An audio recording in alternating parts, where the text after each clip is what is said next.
सिवनी मालवा में प्रदेश कांग्रेस के निर्देश पर पूरे राज्य में निकाली जा रही जन जागरण यात्रा का आगाज ब्लॉक कांग्रेस सिवनी मालवा द्वारा किया, जिसमें शामिल होने प्रदेश प्रभारी सीपी मित्तल आए। इस अवसर पर कांग्रेस पार्टी के सैकड़ों कार्यकर्ता शामिल हुए और जनता को महंगाई और भ्रष्टाचार के बारे में बताया कि कैसे भाजपा सरकार आम जनता को ठग रही है। प्रदेश कांग्रेस महासचिव राधेश्याम पटेल ने बताया कि बीजेपी की सरकार आम नागरिक को लूट रही है। जिला कांग्रेस सेवा दल अध्यक्ष जितेंद्र सिंह सोलंकी ने बीजेपी सरकार को लुटेरा बताया और कहा कि ये सरकार जब से सत्ता में है सिर्फ नून चलाती है, जनहित की कोई कार्य नहीं कर रही है। इस अवसर पर में जन जागरण यात्रा आई है, किस तरीके की यात्रा है और किस तरीके का संदेश लेके आप लोगों के बीच में आए हैं? आज पूरे हिंदुस्तान के अंदर जिस प्रकार से आम नागरिक प्रताड़ित है, चाहे वो कोरोना की महामारी को लेकर, चाहे नोटबंदी, चाहे जीएसटी, आज आप देखते हो कि पूरे देश के अंदर जिस प्रकार से किसानों के साथ इस केंद्र के अंदर बैठी हुई सरकार ने विश्वासघात करा।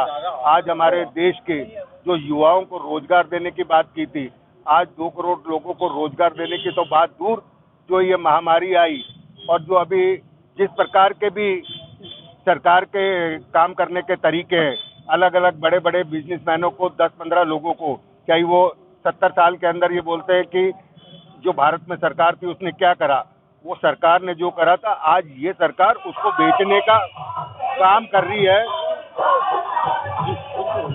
उसको बेचने का काम कर रही है। आप देखो, चाहे रेल है, चाहे ट्रेन है, चाहे हवाई जहाज है, चाहे आपके जो भी चीजें हैं, जो छोटे छोटे बेचारे रोजगार रोजमर्रा का काम करते थे, आप पूरा का पूरा उन्होंने कहीं रिलायंस को दे रहे हैं, कहीं अडानी को दे रहे हैं, बड़े बड़े मॉल खुलते जा रहे हैं और जितने बड़े ये 10-15 बिजनेसमैन है, पूरा का पूरा देश इनके हवाले कर मोदी जी ने सही कहा था कि मैं तो झोला उठाऊंगा और चला जाऊंगा। इस देश की जनता क्या करेगी, इस देश का जो आने वाला भविष्य है, कल को उन्हीं देश के जनता के भविष्य में से जो हमारे युवा हैं, उन्हीं में से कल को कोई मुख्यमंत्री होगा, कोई विधायक होगा, कोई वहाँ पे प्रधानमंत्री होगा, तो उसको ये किस प्रकार का देश सौंप के जाएंगे।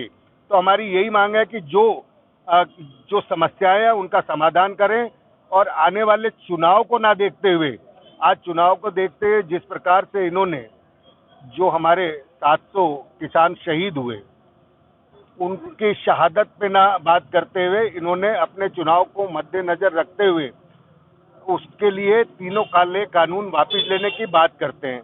मगर किसानों ने कहा है और हमारी कांग्रेस पार्टी भी, राहुल जी और सोनिया जी, प्रियंका जी, सब किसानों के साथ एक साथ खड़े हैं। जब तक उनकी समस्याओं का समाधान नहीं होगा, उनकी मांगे पूरी नहीं होंगी। अभी तो उन्होंने कहा हम वापस लेंगे, अभी जो हमारा पार्लियामेंट सेशन आएगा, अभी तो कानून वापस नहीं हुए हैं और पूरी की पूरी पार्टी हमारे किसानों के साथ खड़ी है। जो हमारे किसानों के साथियों की शहादत हुई और जो एमएसपी की मांग कर रहे हैं और जो तीनों काले कानून है उनको वापस लेने के बाद फिर अगर पूर्ण रूप से ये सारी चीजें होती हैं, उसके बाद किसानों के साथ कांग्रेस खड़ी रहेगी और उसके बाद ये जो आंदोलन है वो वापस होगा।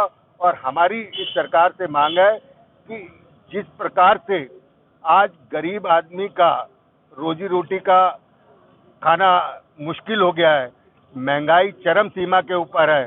ये जब कांग्रेस की सरकार थी तब तो बड़े बड़े बोलते थे महंगाई के बारे में। कांग्रेस के राज में इस देश के अंदर कोई भी परिवार ऐसा नहीं होगा कि जो कभी भूखा सोया होगा।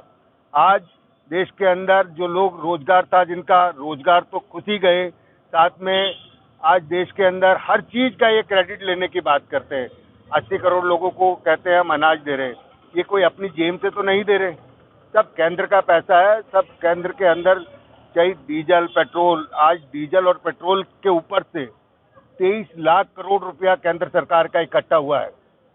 तो इन सब के ऊपर केंद्र सरकार को सोचना पड़ेगा, नहीं तो 2024 के अंदर तो देश की जनता जवाब देगी और 2023 के अंदर आने वाले समय के अंदर दोबारा से मध्य प्रदेश की जनता अपने आप को ऐसा है महसूस कर रही है।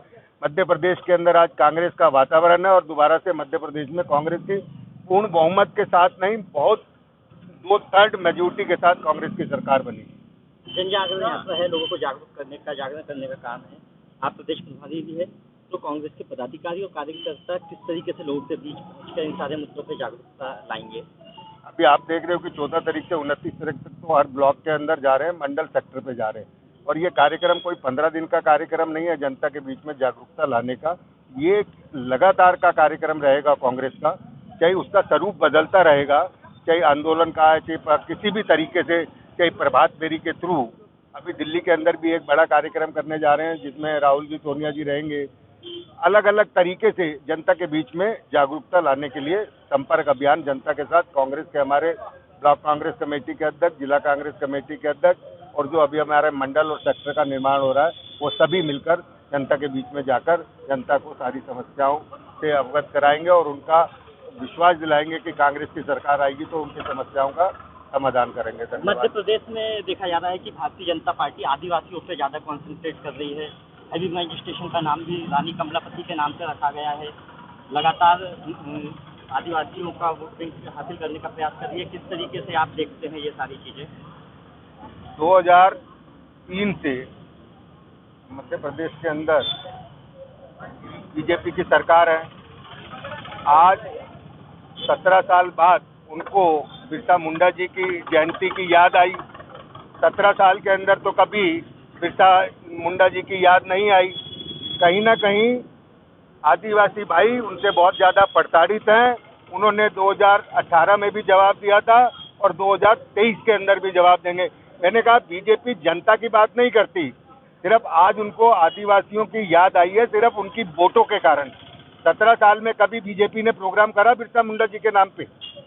कांग्रेस हर साल करती रही है।